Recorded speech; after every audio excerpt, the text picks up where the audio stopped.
Baden அப்படின்னு சொல்லும்போது அது கம்ப்ளீட்லி அப்சார்ப்ஷன். அதாவது அந்த கன்விக்ஷன்ல இருந்து எந்த பனிஷ்மெண்ட்டுமே அவர் அனுபவிக்காம அப்படியே அவரை விடுதலை பண்ணி விட்டுறலாம். அதுக்கு பேரு பாடன். அடுத்தது கம்யூட்டேஷன் அப்படின்னா கன்வர்ஷன் அப்படின்னு ஞாபகம் வச்சுக்கலாம். இதை சப்ஸ்டிடியூஷன் அப்படின்னு சொல்லலாம்.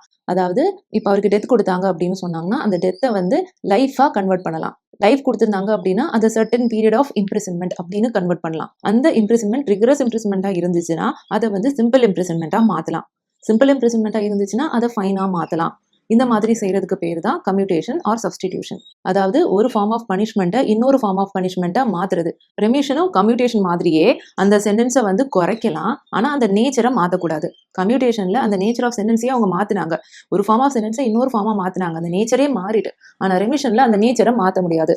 இப்போ 20 வருஷம் அந்த மாதிரி கொடுத்துருக்காங்க பனிஷ்மெண்ட் அப்படின்னா அதை ஒரு 5 வருஷம் அதுல இருந்து குறைக்கலாம், ஒரு 15 வருஷம் அந்த மாதிரி குறைக்கலாம். அப்படி குறைச்சா அது பேரு ரெமிஷன். அடுத்தது ரெஸ்பைட். இதுல வந்து ஏதாவது ஸ்பெஷல் காரணமா இருக்கணும். அந்த மாதிரி ஒரு ஸ்பெஷல் காரணம் இருந்துச்சு அப்படின்னு சொன்னா அப்போ மட்டுமே அந்த சென்டென்ஸை வந்து குறைப்பாங்க.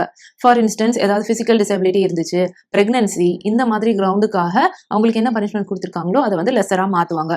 ராஜீவ் காந்தி அசாசினேஷன் நடந்ததுல நளினி அவங்க வந்து பிரெக்னென்டாலாம் ஆயிருந்திருப்பாங்க. ஸோ அதனால டெத்தை வந்து லைஃபாலாம் மாத்திருப்பாங்க.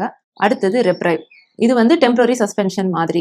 பாடனுக்கோ இல்லை கம்யூட்டேஷன் கேட்டோ அவங்களோட பெட்டிஷன் வந்து பிரசிடென்ட் கிட்டயோ கவர்னர் கிட்டயோ பெண்டிங்காக இருந்துச்சு அப்படின்னு சொன்னா அந்த டெம்பரரி பீரியட், அந்த பீரியட் மட்டுமே வந்து அந்த பனிஷ்மெண்ட்டை எக்ஸிக்யூஷன் பண்றதுல இருந்து தள்ளி போட்டிருப்பாங்க.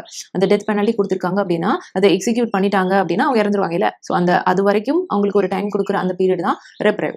ஒன்ஸ் அந்த பெட்டிஷன் டிசைட் பண்ணி முடிச்சிட்டாங்க அப்படின்னா அந்த பனிஷ்மெண்ட்டை வந்து திருப்பி எக்ஸிக்யூட் பண்ணுவாங்க. இப்போ ரிலேட்டடாக கேஸ் லாஸ் பார்ப்போம்.